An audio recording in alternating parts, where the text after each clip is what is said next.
stupid. What does a connection with nature even mean? These were my exact thoughts as I trampled through the long grass in search of a quercia.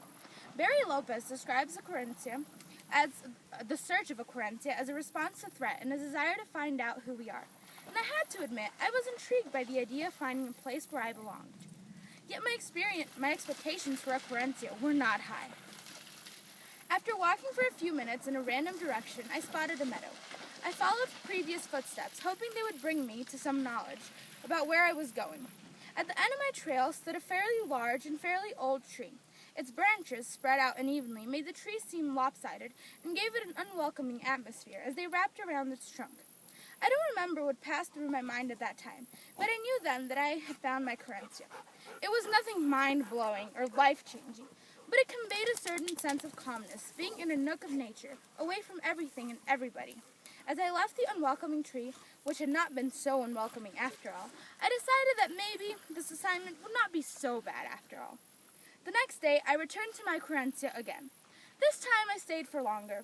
I observed everything around me and took interest in staring at the sky. The sun was setting sleepily, and it tinged everything with an orange-pink color. These birds flew through the sky, piercing the clouds as they went. I wondered if they had a sense of place, or somewhere to call home. A sense of home had always been very hard for me, being born in Italy, growing up in Brazil, and now living in the U.S. People always asked me where I felt more connected to, and because of that, I've always felt like I had to be more connected somewhere. I often caught myself wondering, where did I really belong, if I really belonged anywhere. Many people think it's so interesting to be from different places, but honestly, it can be very hard. Many times I wished I had a simple answer about where I came from, a single place, but instead, I have to explain my story. Where I come from surely made me more versatile, as I am able to adapt to different cultures, but I also struggled finding a sense of place, because I would never belong to simply one place, but multiple. While I was lost in my train of thought, a bird swept in closer to my quercia, and for a moment, I swear, it looked me straight in the eyes.